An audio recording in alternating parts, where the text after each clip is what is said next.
Hello, my beautiful baddies. Welcome back to yet another episode of Your Inner Baddie Speaking. Today's episode, we're back on the love letter collection. We talked last time about the importance of having a support system, how you can kind of, see the people in your life and know that they're going to be there for you, kind of assessing your support system and going through that.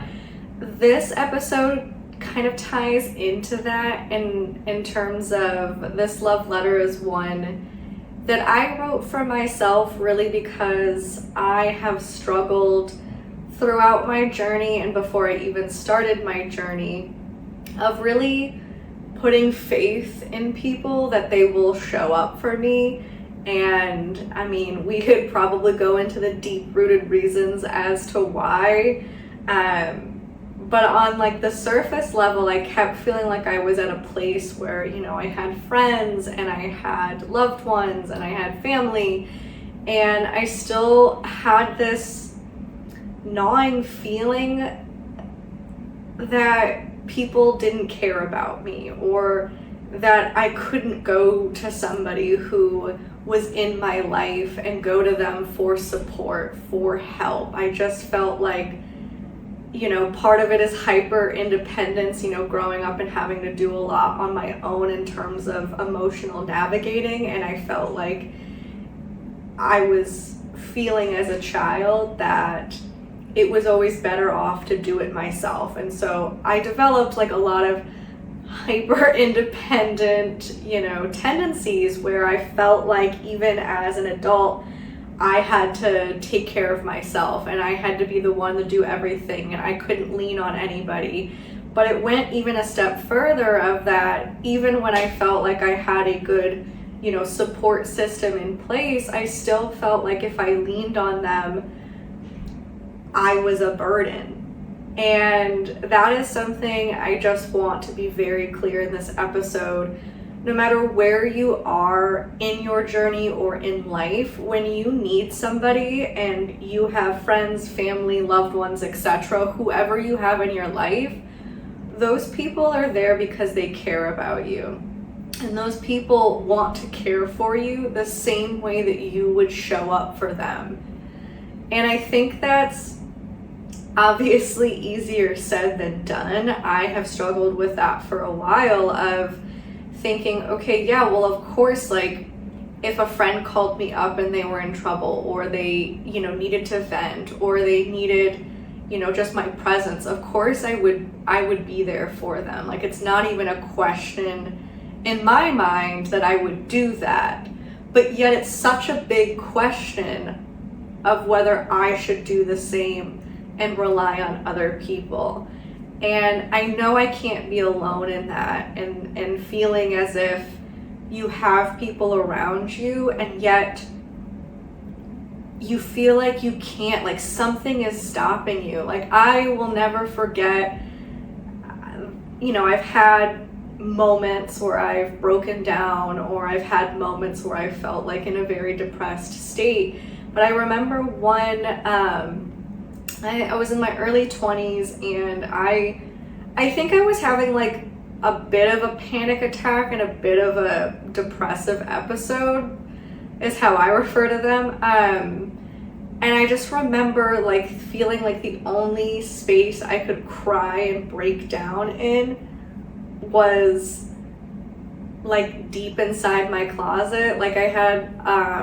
I had this sort of walk-in closet where you could go into it, and I thought there in the dark is where I could shed my emotions. And if you think about it, feeling you have to go to a dark, closed off place to be able to actually release emotions just says volumes about the fact that I did not feel safe expressing them in any sort of public capacity, let alone even really expressing them with myself. It was almost as if I was trying to hide from my own feelings. So it's no wonder that I would also hide that from, the people that I care about in my life. And of course, when I wasn't at my lowest, I would express my emotions, or I would almost get to a place where I would tell my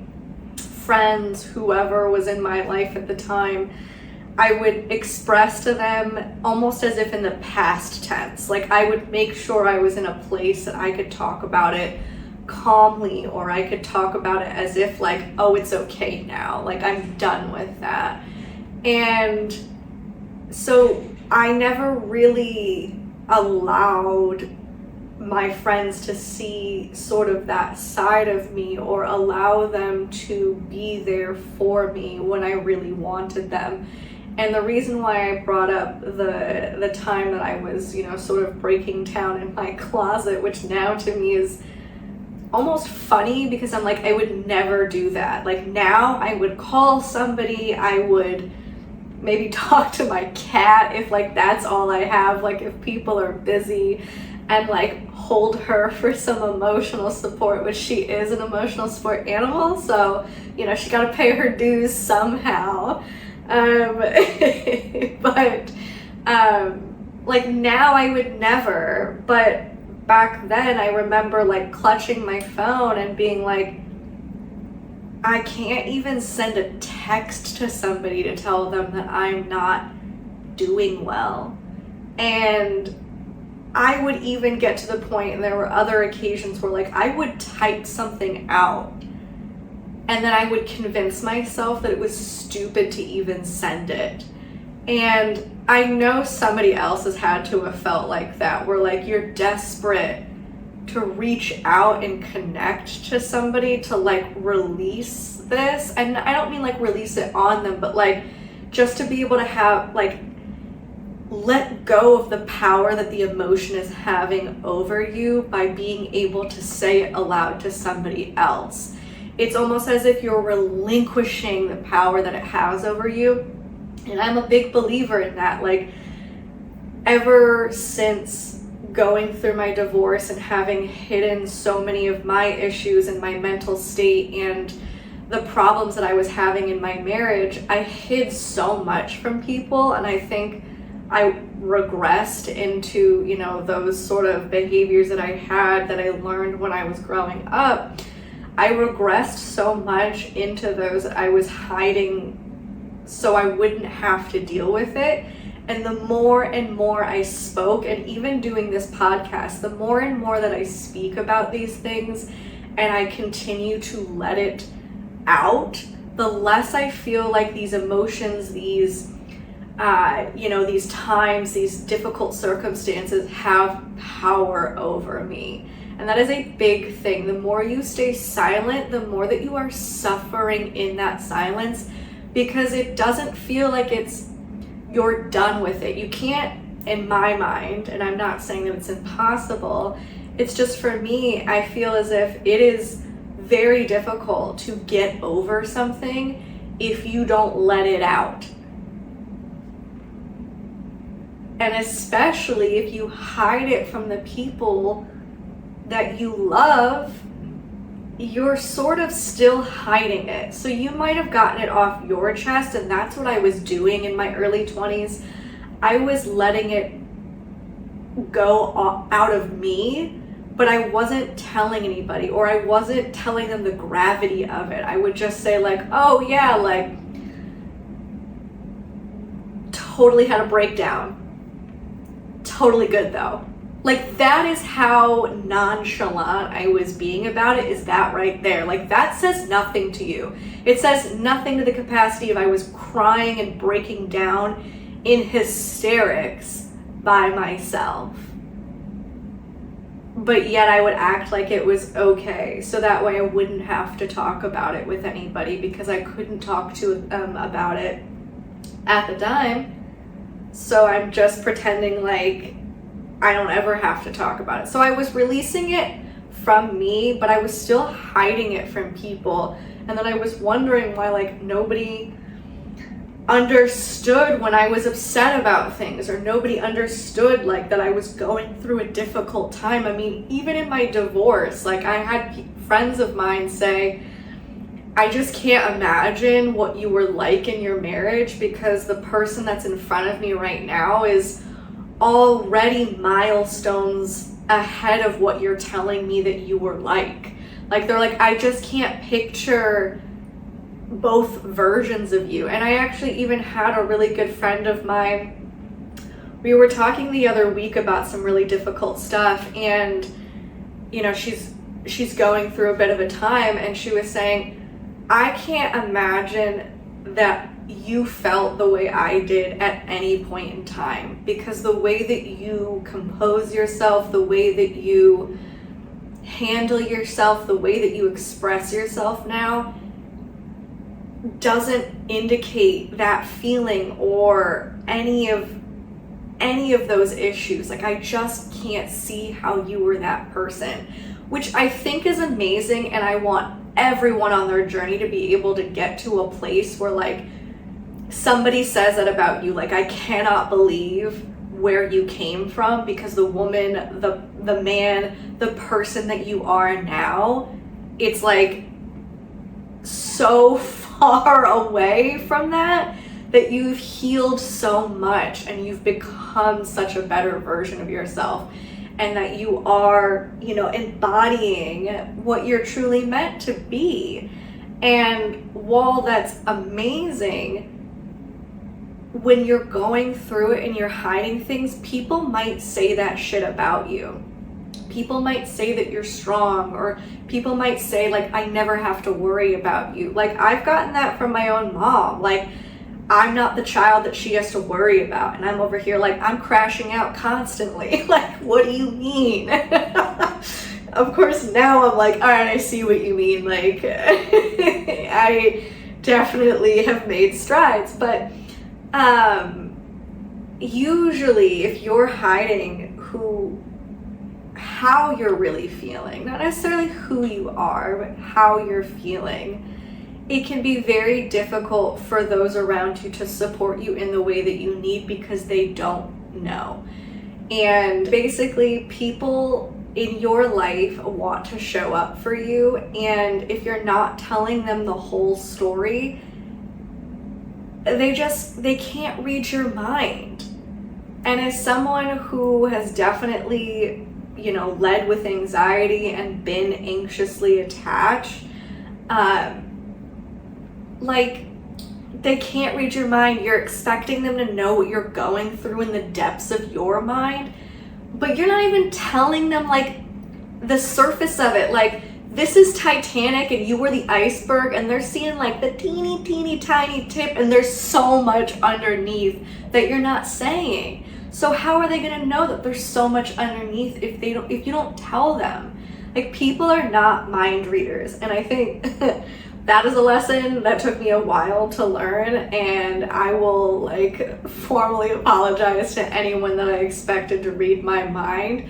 But it's just like, nobody knows. People are, you know, dealing with their own shit. They're dealing with their own icebergs, you know, and we're over here like thinking, how can they not understand? Well, they don't know.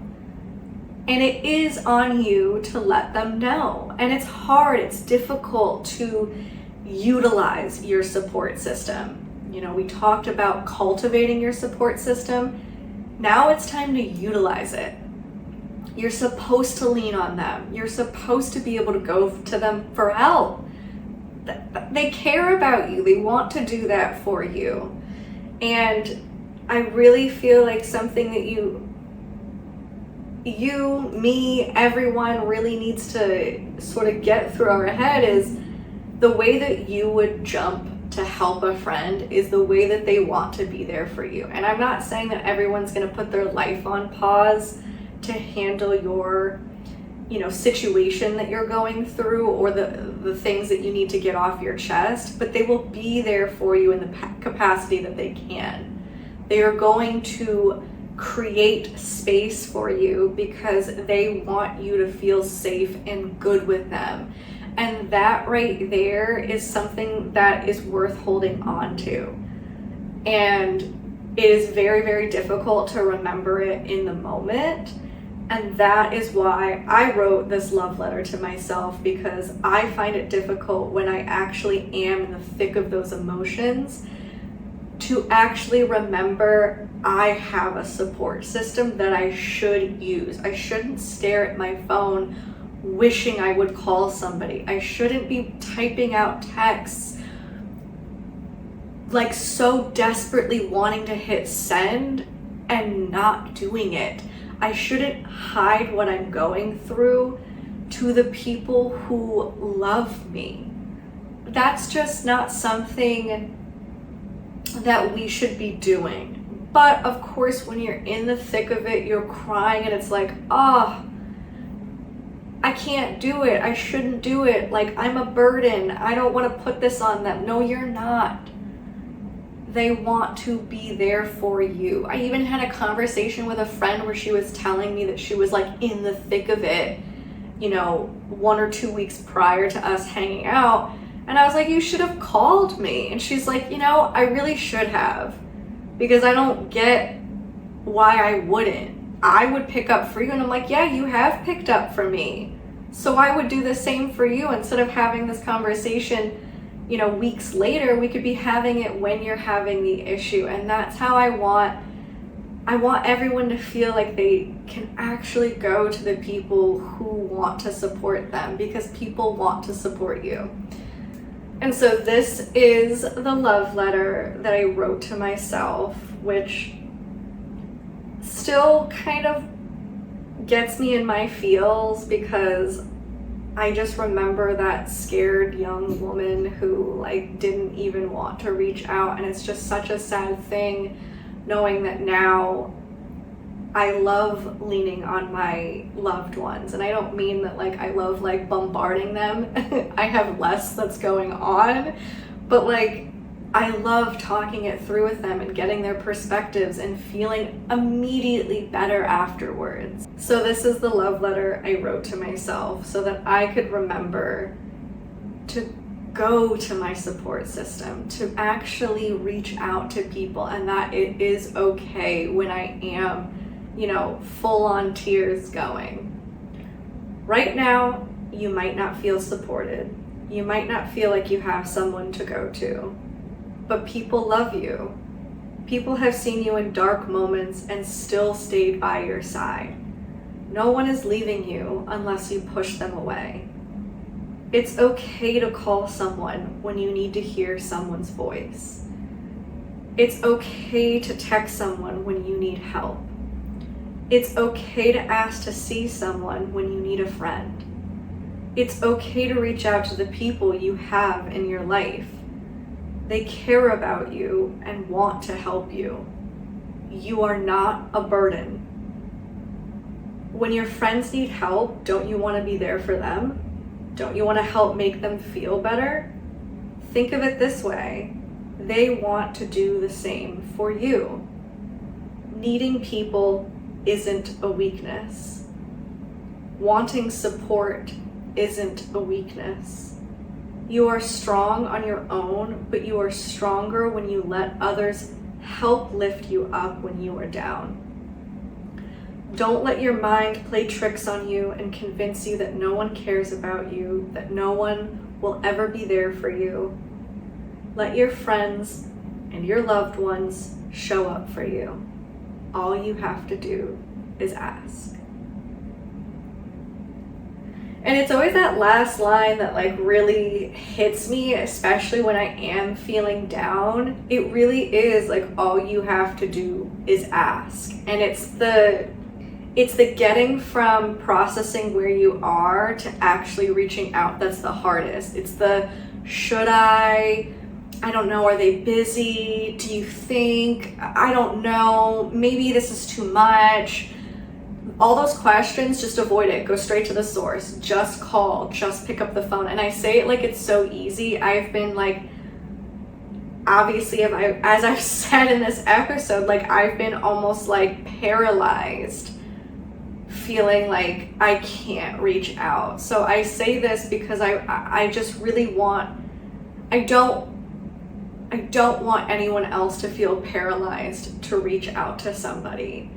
And if they're busy, if they are, it's not because they don't care about you. If they don't pick up the phone, they don't text back right away, they're not mad at you, they're not abandoning you. It just means that they're not available in the instance that you are, maybe breaking down. That's okay. They're living their life. And it doesn't necessarily mean that it's going to line up with when you need someone, but that's okay. Call the next person. And if you don't feel like you have someone, reach out to a therapist, reach out to whoever you can to be able to talk this through, and even if you can't get someone that day, hold on to the understanding that you will let this out, that you will get the chance to talk to somebody, that you will get the support that you need. And it's hard because, especially in a world where it's immediate satisfaction, I need to talk to someone now, I need to get, I need to order something online and I need it now, I need something now, all of this, I need to have something now, that really, really weighs. I know from my personal experience, it weighs on me when I'm in the middle of feeling super emotional. I'm I need someone now, I need to talk to someone now.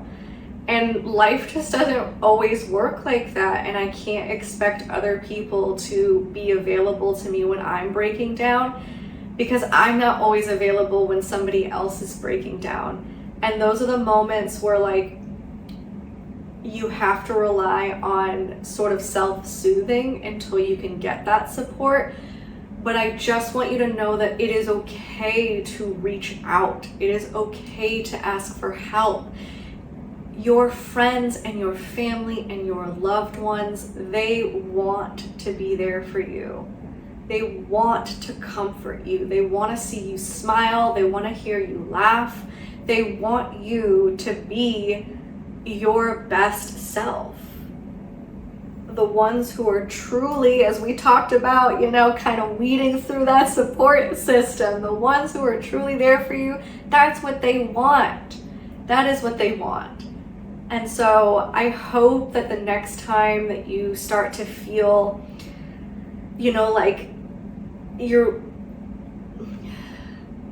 I don't want to say this in a negative way. It's kind of how I feel when I'm I desperately need someone, is when I feel like I'm losing control of my emotions. I'm I need someone to reel me back in. I need someone to remind me of the reality I'm living in. I need someone to remind me of the bigger picture. I need someone to remind me it's going to be okay, because in that moment, I've got such blinders on that I don't feel like it's going to be okay. And we've all been there when we're, at the height of our emotions, where it's I can't see past this. I can't see things being good again. I can't see feeling good again. And sometimes you need someone to remind you of that. And your support system should be able to do that for you, should be able to at least get through a little bit to you, or at least, calm you down a little bit, or, maybe even give you the advice if you're looking for advice in that time. Maybe give you the advice that you've been looking for. Or if you just need a good cry, you just need to vent, they're there to listen. And sometimes that's really all we need from people, is I just need you to pick up the phone or respond to my text so that I feel heard. I feel seen. I feel listened to. I feel it's gonna be okay. And I want you to reach out so that somebody can let you know that it's going to be okay, because it's the worst feeling when you tell yourself that it's not because of these heightened emotions, when it is. It is going to be okay. And your support system is there to remind you of that. So with that, say it with me. I'm a fucking baddie. All right. Love y'all till next time.